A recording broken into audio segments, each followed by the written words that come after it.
제가 작년 한 해는 어떻게 했어요? 제가 뭐라 그랬어요?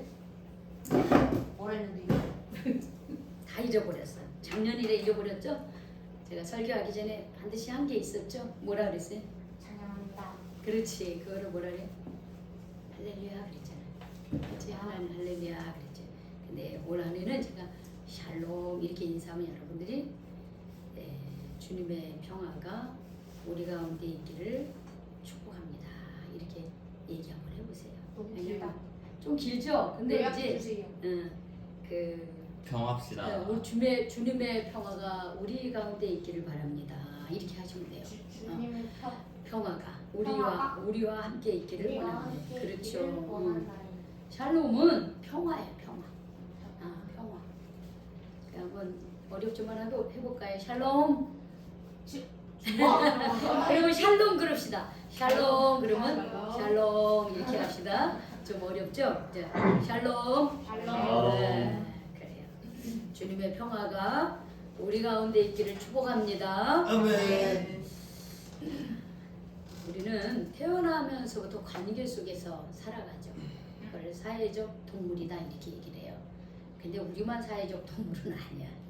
모든 살아있는 모든 것들은 사회적인 생물체입니다. 혼자 살아가는 건 없어요. 근데 특히 우리 사람은 더군다나 더 그렇죠. 응애하고 태어났는데 보니까 누가 있어요? 엄마 아빠. 부모님이 있습니다. 그리고 태어나 보니까 집이 우리 나원이요. 오빠도 있고 언니도 있고 형도 셀만데 있고 금수저야? 누나도 있고 그럴 수도 있고 또 나중에 또 동생이 태어날 수도 있고. 그래서 우리는 태어나면서부터 이 관계 속에서 살아가게 되어 있어요. 가장 기본적인 관계는 가정입니다. 가정. 부모님과 가족과의 관계죠. 그리고 또 이웃과 친구와의 관계, 또 학교와 그리고 교회와 여러 사회와의 관계. 우리는 관계 속에서 살아가요. 그런데 이 관계 속에서 내가 어떤 관계를 맺어가면서 살아가느냐는 굉장히 중요합니다. 물론 어릴 때는 부모님의 일방적인 어떤 그 사랑과 보호 속에서 성장을 합니다. 그래서 사실은 이 관계 속에서 가장 기본적인 가장 중요한 핵심은 가정이에요. 가정에서부터 이 관계가 잘 형성이 돼야 돼요. 가정에서부터 엄마와의 관계, 아버지와의 관계, 형제와의 관계가 원만한 사람은 사회에 나가서도 선생님과의 관계 속에서 혹은 친구와의 관계 속에서 원만한 사회생활을 하기가 쉬워요. 근데 이제 가정에서 그게 부족하면 사회에 나가서도 약간 좀 부족함이 있습니다. 그래서 그러나 또 후천적으로 우리가 또 내가 노력하며 살아갈 수 있어요. 내가 가정에서 부족한 게 있어도 교회를 다닌다든지 좋은 사람을 만난다든지 혹은 좋은 친구를 만난다든지 그러면서 내 나름대로 이게 후천적으로 또 사람과의 관계를 잘 맺어가려고 노력하면 좋은 모습으로 성장할 수가 있습니다. 그래서 우리는 참 부모를 선택할 수는 없지만 그러나 내 행동에 대해서 내가 만나는 사람들에 대해서 어떻게 내가 대하면서 살아갈 것이냐라고 하는 것은 내가 스스로 노력할 수 있다라고 하는 것입니다. 그래서 우리는 현재 내가 만나는 사람에 대해서 나는 어떤 태도를 갖고 살아가고 있는가? 그게 교회든 가정이든 아니면 친구 관계든 아니면 직장이든 일반 사회든 내가 만나는 사람, 나랑 관계하고 지내며 살고 있는 사람들을 나는 어떻게 대하고 있는가? 지금 내 옆에 있는 분들을 편하다고 혹은 가족이라고 해서 여러분 함부로 대하지는 않습니까? 그렇게 하지 마시기 바랍니다. 상처는 가정에서부터 받기가 쉬워요. 멀리서 받는 게 아니에요. 가족 간에 받는 상처가 제일 큽니다. 그래서 편하다고 해서 가족이라고 해서 함부로 대하지 말고 귀하게 대하시기 바랍니다. 또 내 옆에 있는 분들 늘 본다고 해서 가볍게 생각하지 마십시오.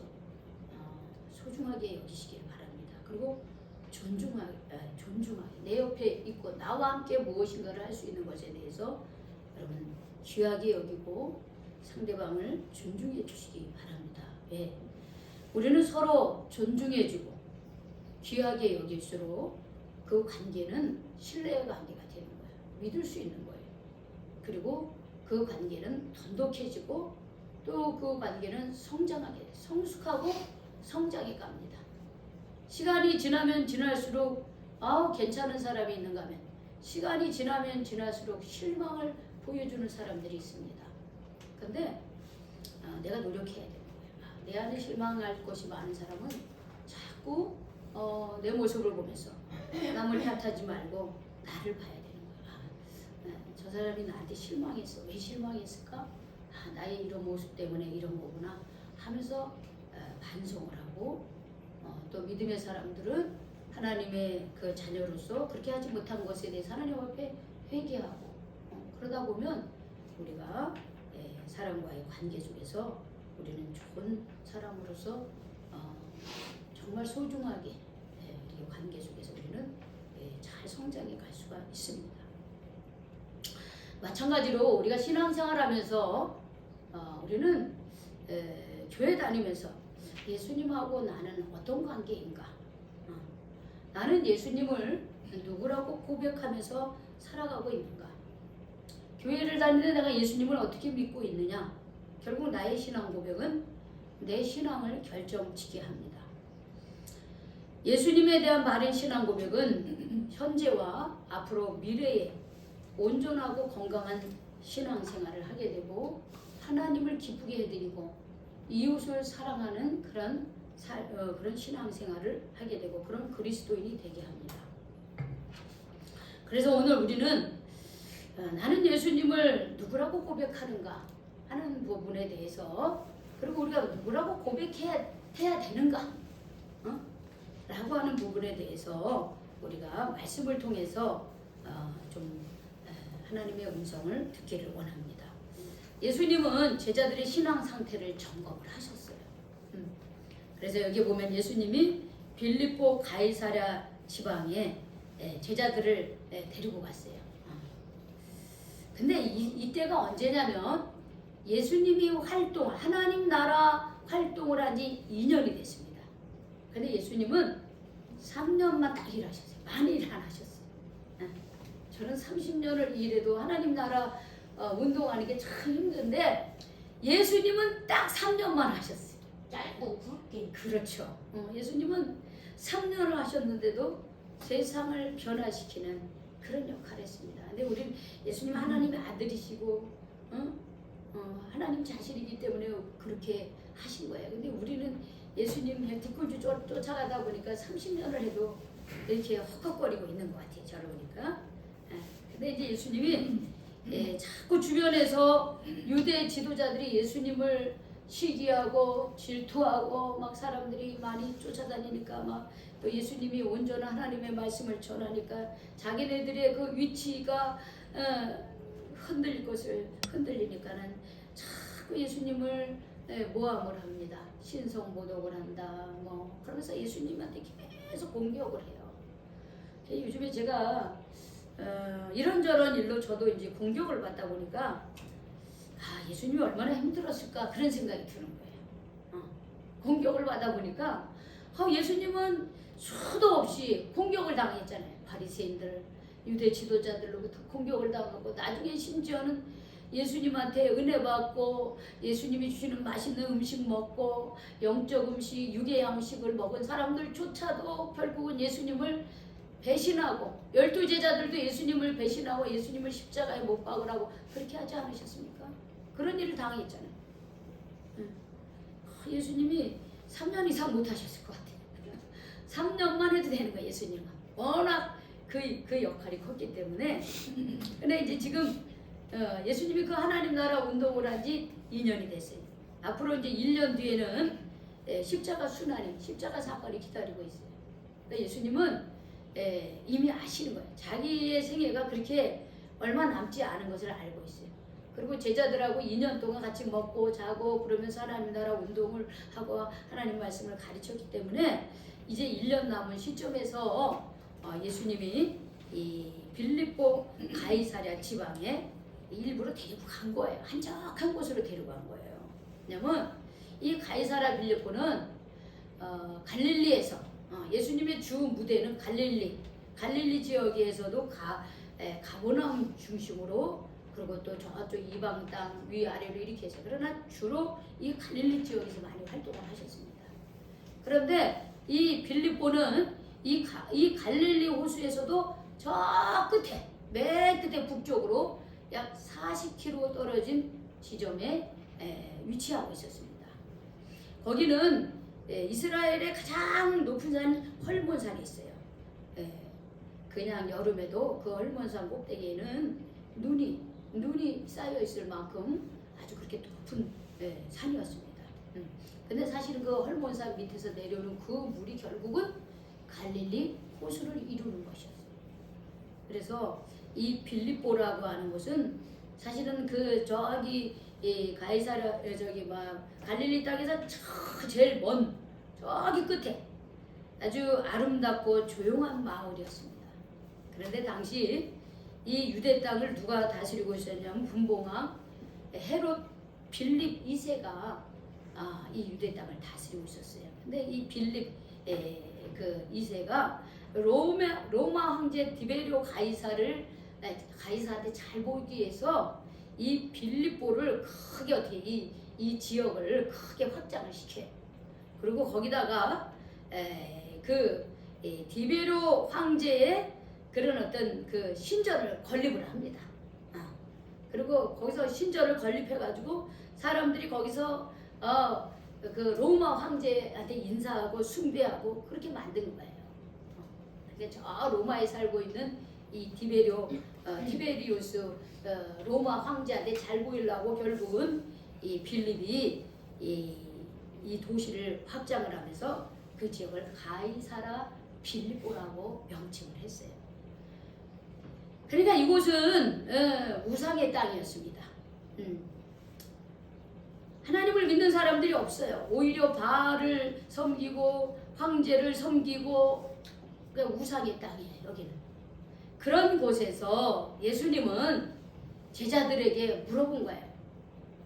너희는 나를 누구라고 하느냐? 너희는 나를 누구라고 하느냐? 그들에게 온전한 신앙 고백을 요구하셨습니다. 왜? 이제 1년 뒤면 자신에게 어떠한 운명이 기다리고 있다는 것을 알기 때문에 자신이 없을 때에 제자들에게 온전한 믿음을 세워주기를 원하신 거예요. 그래서 우상의 땅, 이 가이사랴 빌립보에 와서 너희는 나를 누구라고 말하느냐? 이렇게 질문하신 거예요. 근데 예수님이 먼저 너희는 나를 누구라고 하느냐 질문하기 전에 이렇게 묻습니다. 사람들은 나를 누구라고 하느냐? 사람들이 나를 누구라고 하느냐? 왜? 그냥 사람들이 보통 자기 얘기를 할 때 자기 얘기 잘 안 합니다. 자기가 하고 싶은 말을 누가 그렇대 하면서 다른 사람을 이렇게 덧붙여가지고 말하는 경우도 있어요. 그러니까 예수님이 먼저 물어본 거예요. 야, 사람들이 나를 누구라고 하느냐 하고 물어봅니다. 그런데 이렇게 대답을 해요. 제자들이. 세례 요한이라고 그러고요. 어떤 사람은 엘리야라고 하고 어떤 사람은 예레미야라고 하고요. 선지자 중에 하나라고 그렇게 말을 해요. 그런 거예요. 왜냐하면 세례 요한은 예수님과 동일한 사람입니다.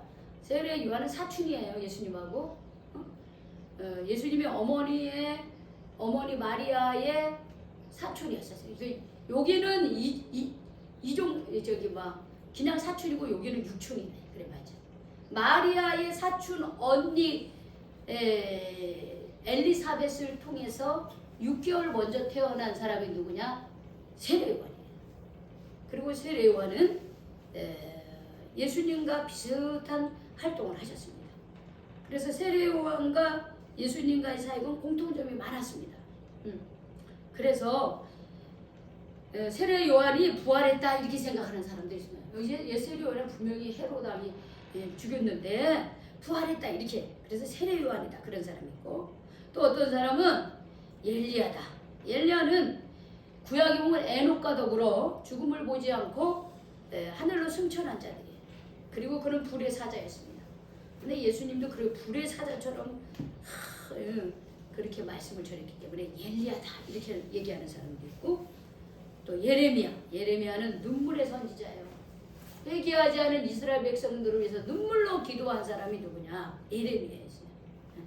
그런데 예수님이 예레미야다 이렇게, 혹은 선지자 중에 한 명이다. 그러니까 그냥 여러 이 다 세례 요한, 엘리야, 예레미야, 모세 이런 사람들 전부 다 선지자예요. 다 선지자. 예언자, 선지자. 그런 사람 중에 한 사람이다 이렇게 얘기를 하는 거예요. 자, 지금도 예수님을 부르는, 예수님에 대해서 코칭하는 게 여러 이제 믿지 않는 사람이나 믿는 사람도 마찬가지고요. 예수가 누구냐 그러면 몇 가지 얘기를 합니다. 자, 여러분들 예수가 누굽니까? 나의 아버지. 나의 아버지. 오, 진짜? 생각나네 갑자기. 그래, 맞아. 그러네. 자, 근데 우리가 보통 예수가 누구냐 그러면 어떻게 해요? 아기 예수님. 아기 예수님. 아주 훌륭한 우리 모범적인 삶을 사신 분, 교사, 또 정말 사랑을 베푸신 성인, 성인자. 성인 뭐 이렇게도 얘기하잖아요. 또 선지자 이렇게도 얘기합니다. 그건 뭐냐면 이렇게 교사, 성인, 선지자 이거 다 공통점이 뭐예요? 앞에 선자가 들어가. 그러네. 시자 들어가네. 작가 들어가. 자, 사람이라는 거예요. 사람이에요. 다. 이 사람 다 사람이죠. 사람에 불과한 사람들이에요. 이 사람들은. 다 그냥 사람, 어떤 사람 중에 좀 특출한 사람이다 이렇게만 생각하는 거예요. 근데 우리도 자 보세요. 우리도 예수님이 누굴까? 나에게서 예수님이 누굴까? 그럼 어떤 사람은 친구예요. 예수님은 나의 친구. 예수님은 뭐 나의 뭐 든든한 이런 나의 필요에 의해서 표현되어지는 말들이 많이 있어요, 사실은. 예수가 누구냐라고 물어보면, 근데 예수님은 거기에 만족하지 않는 거야. 야, 그래? 야, 그러면 물러줘. 너희들은 나를 누구라고 생각하냐고 이제 제자들에게 직접 질문하고, 사람들 그래 그런 사람 중에 한 사람이라고 생각하는데, 그러면 너희들은 나와 2년 먹고 자고 죽은 사람을 살리고 병든 자를 고치고 먹고 질 질병을 고쳐주고 하나님 말씀을 전한 걸 너희들이 다 봤는데, 그러면 너네들은 어떻게 생각하냐? 너희들은 어떻게 생각하냐? 그때 베드로가 이렇게 대답했죠. 16절 우리 같이 읽어봅시다. 시작. 시몬 베드로가 대답하여 이르되 주는 그리스도시요 살아계신 하나님의 아들입니다 그랬어요. 여기서 주는 주인 주자가 아니라 당신을 말하는 거예요. 그냥 여기서는 당신은 뭐다? 그리스도시요 또 베드로. 살아계신 하나님의 하나님의 아들입니다. 이렇게 공부를 합니다. 당신은 그리스도시입니다. 그리고 살아계신 하나님의 아들입니다. 자, 지금 예수에 대해서 몇 가지를 얘기하고 있어요. 그리스도라고 그리고 또 하나는 아들이라고. 하나님의 아들, 두 가지를 얘기한 거예요. 그러니까 예수님은 야 바요나 시모나 그래. 바요나 시모나 이게 뭐냐면 여러분 바요나 시모나는 소녀가 부르는 것처럼 같은 거. 그렇지. 그런데 바요나 시모는 요거는 바요나 시모는 바요나라고 하는 것은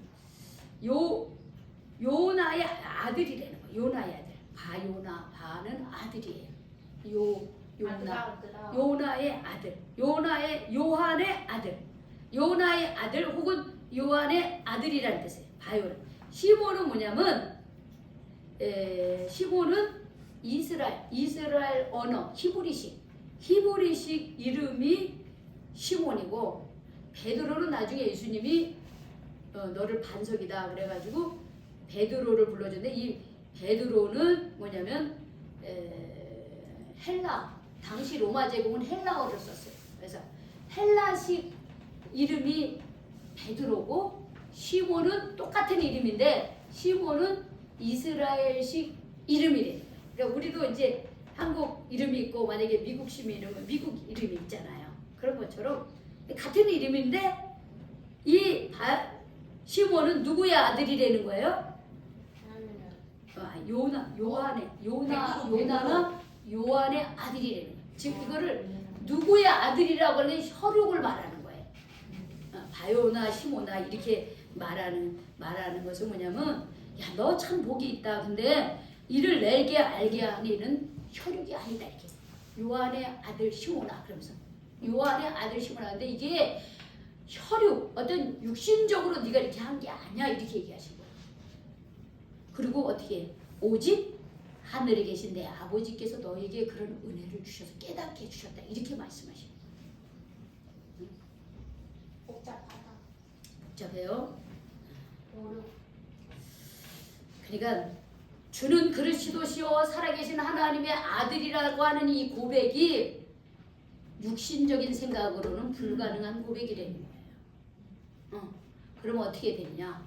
하나님의 은혜를 주셔야 내가 예수님은 나의 그리스도시요 살아계신 하나님의 아들이라고 고백할 수 있다는 거예요. 그러면 여기서 우리가 이 베드로가 고백한 이 말씀을 더 잘 알아야 돼요. 여러분 아까 예수는 누구라 했어 먼저? 뭐다? 첫 번째는 누구잖아. 주는 뭐예요? 그리스도. 또 살아계신 살아계신 하나님. 하나님의 아들이라 했잖아요. 그렇죠? 그러니까 먼저 그리스도가 무슨 말이냐? 그리스도라고 하는 것은 기름을 부은 자라고 하는 거예요.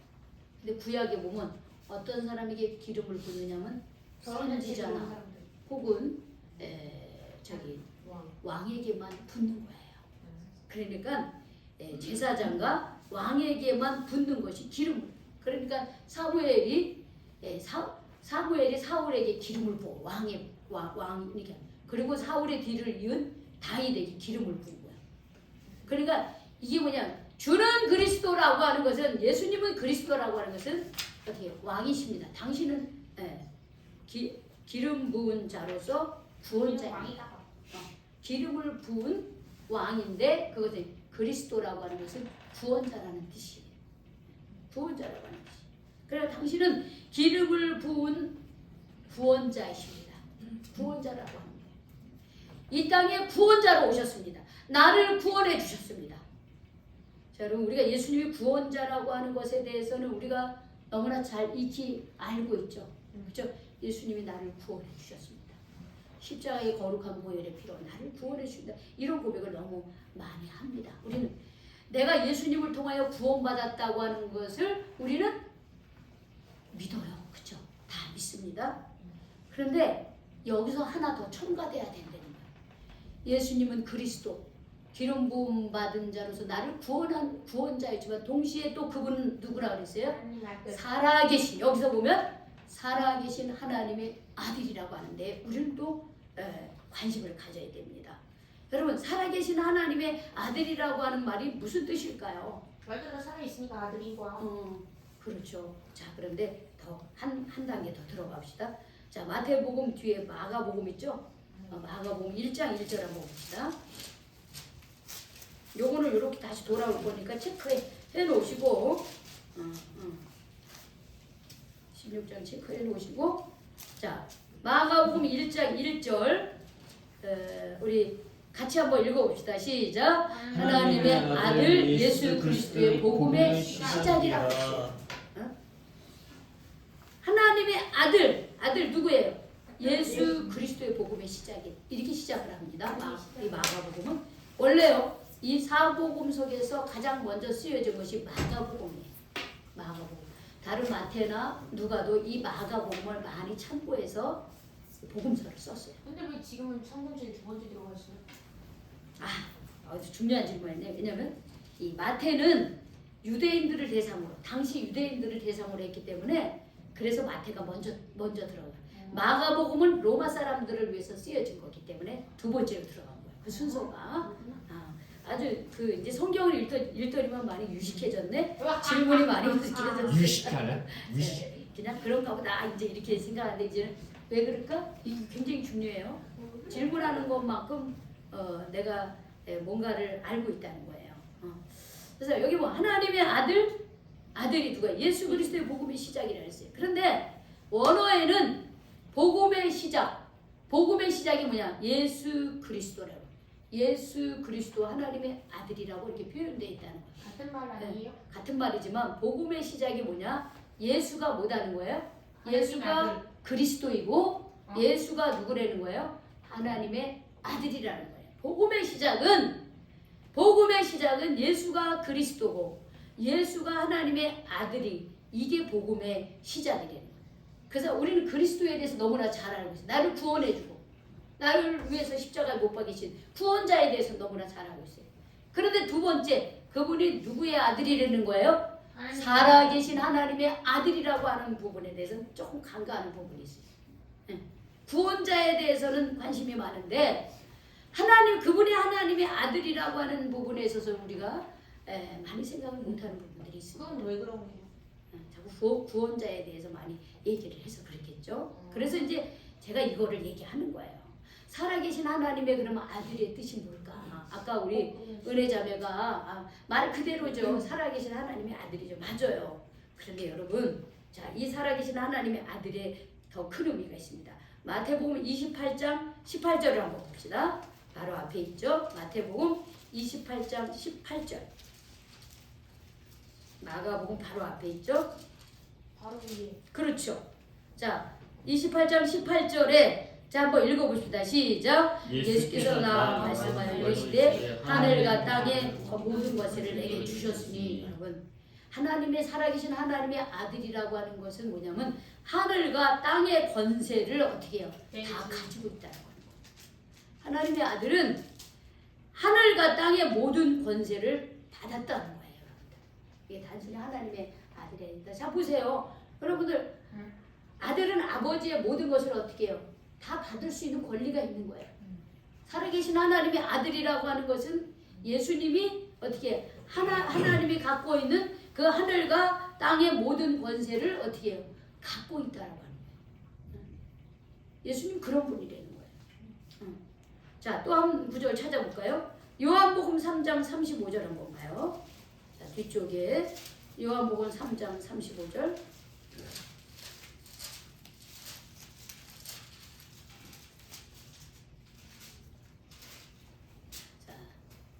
찾으셨죠? 요한복음 3장 35절 같이 읽읍시다. 시작. 아버지께서 아들을 사랑하사 만물을 다 그의 손에 주셨으니 그랬어요. 하나님 아버지께서 아들이신 예수님을 사랑하사 만물을 다 누구의 손에 맡겨주셨다 그랬어요? 아들. 예수님의 손에 맡겨주셨다는 거예요. 그러니까 살아계신 하나님의 아들이라고 하는 것은 뭐냐면 하늘과 땅의 모든 권세를 가지신 분이 누구라는 거예요? 예수님이라는 거예요. 하나님의 아들.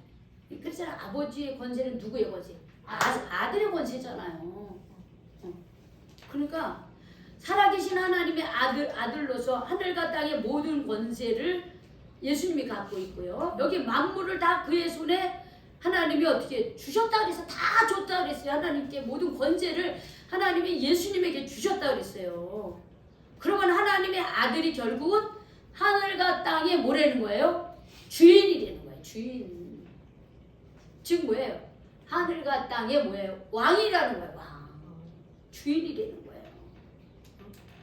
하나님의 아들이라는 말은 주인이라는 말과 주여, 그냥 유라고 하는 말하고 달라. 주인 주자라고 하는 거예요. 주인 주자. 왕이시라는 거예요. 왕. 왕이라고 하는 것이에요. 그러면요, 여러분, 예수님이 우리를 구원하셔서 거기까지 우리가 잘 알고 있어요.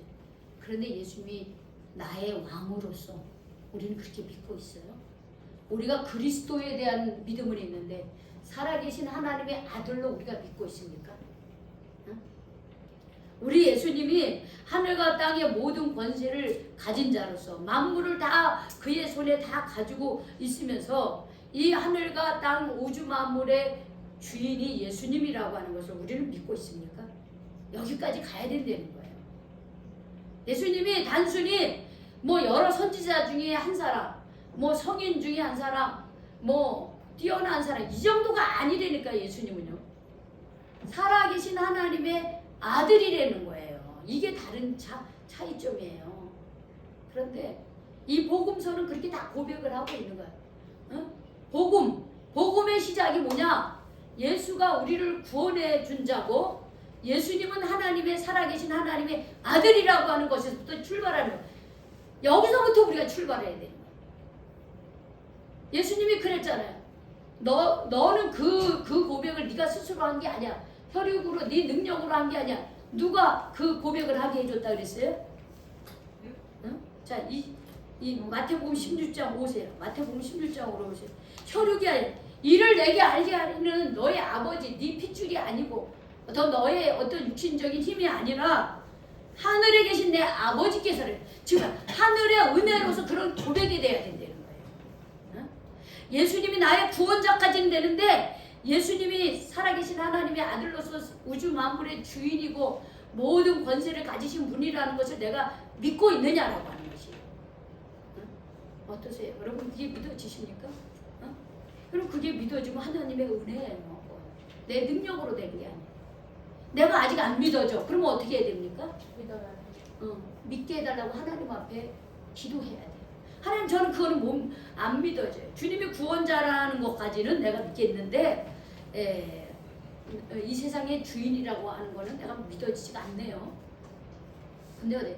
하나님의 은혜로 되기 때문에 안 믿어질 때는 하나님, 나의 구원, 예수님이 나의 구원자고 이 세상의 모든 권세를 그 손에 갖고 있는 그런 그 권세 있는 이 땅의 주인이신 예수님이라고 하는 걸 제가 믿을 수 있도록 깨닫게 해주시고 그 은혜를 주십시오. 여러분 그렇게 기도하시기 바랍니다.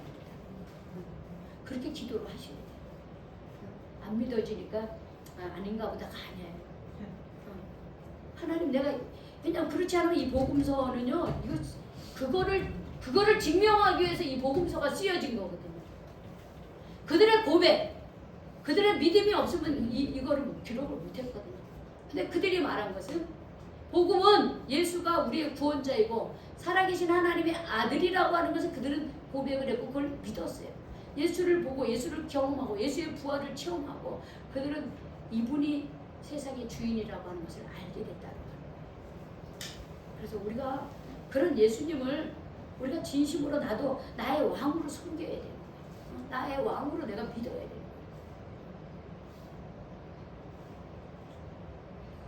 거기서부터 우리는 신앙이 출발해야 됩니다. 그래서 우리 2025년도 표가 뭐예요? 한번 읽어보세요. 예수님은 우리 왕이십니다. 그렇죠. 예수님 내 왕. 내 삶의 주인으로 예수님을 정말 나는 모시고 살고 싶었습니다. 여러분, 내가 구원받았다고 예수님 때문에 구원받았다고 하면서 여전히 내 마음의 중심에 내가 주인인 사람은 아직 거듭나지 못한 사람이에요. 내가 내 본의로 내 생각대로만 움직이는 사람은 아직 정말 진심으로 거듭나지 못한 사람이에요. 만약에 내가 진정으로 구원받은 사람이면 내 마음의 중심에 어떻게 해요? 예수님이 주인 되는 삶을 사는 겁니다. 예수님이 진정으로 나의 삶에 왕으로 섬기는 삶을 살아가는 거예요. 여러분, 요한복음 3장 35절 아까 읽었죠? 아버지께서 아들을 사랑하사 만물을 다 그의 손에 주셨다 했어요. 그런데 그 뒤에 36절에 보면 아들을 믿는 자는 영생이 있다 그랬어요. 그 아들을 믿는 자는 새로운 생명이 있어요. 그 안에. 그러나 아들을, 그 예수님을 구원자로 믿지 않고 순종하지 않은 자는 영생을 보지 못하고 도리어 하나님의 진노가 그 위에 머물러 있다고 얘기했습니다. 우리가 정말로 예수님을 내가 영접해서 내가 죄사함을 정말 받았다면 내 마음의 그 중심에 예수님이 주인 되는 삶을 살아야 돼요. 그럴 때 우리는 정말 우리의 삶에 예수님이 이끌어가는 삶을 우리는 경험할 수가 있습니다. 그 경험할 때 우리가 정말 우리 사람의 생각으로는 계산할 수 없는 또 사람의 생각으로는 이룰 수 없는 일들이 하나님 앞에서 막 펼쳐지기 시작한다. 우리 앞에 막 펼쳐지기 시작합니다. 제가 앞으로 계속해서 왕이신 예수님을 모시고 사는 자의 삶에 대해서 구체적으로 이제 매 주일마다 함께 말씀을 나누고자 합니다. 바라기는 예수님은 나의 구원자이시며 동시에 예수님은 살아계신 하나님의 아들로 고백되어지는 사람은 그 믿음을 계속 가져가시기 바랍니다. 그러나 아직도 정말 내가 살아계신 하나님의 아들로 고백되어지지 않는 분들은 우리 하나님 앞에 기도하시기 바랍니다. 하나님, 내가 예수님이 살아계신 하나님의 아들로서 내 삶의 주인으로서 나의 왕으로서 그렇게 나도 고백하면서 살 수 있도록 하나님 저에게 지혜를 주시고 깨달음을 주십시오. 이렇게 기도하시기 바랍니다. 그래서 올 한 해 한번 왕으로 우리가 고백하며 살아가고 그 말씀에 순종하며 살아갈 때 우리의 삶이 어떻게 달라지고 우리의 하는 일이 얼마나 하나님의 큰 은혜가 임하는지를 우리 모두가 경험하게 되기를 주님의 이름으로 축원합니다. 아멘. 기도하겠습니다. 주님, 오늘 정말 우리 주님께서 너희는 나를 누구라고 하느냐라고 물어보실 때 우리는 뭐라고 대답할런지는 우리 각자가 다 다를 줄로 합니다. 그러나 베드로가 고백한 것처럼 예수님은 나의 구원자시오 살아계신 하나님의 아들이라고 그렇게 고백할 수 있는 믿음으로 성장하게 하여 주시옵소서.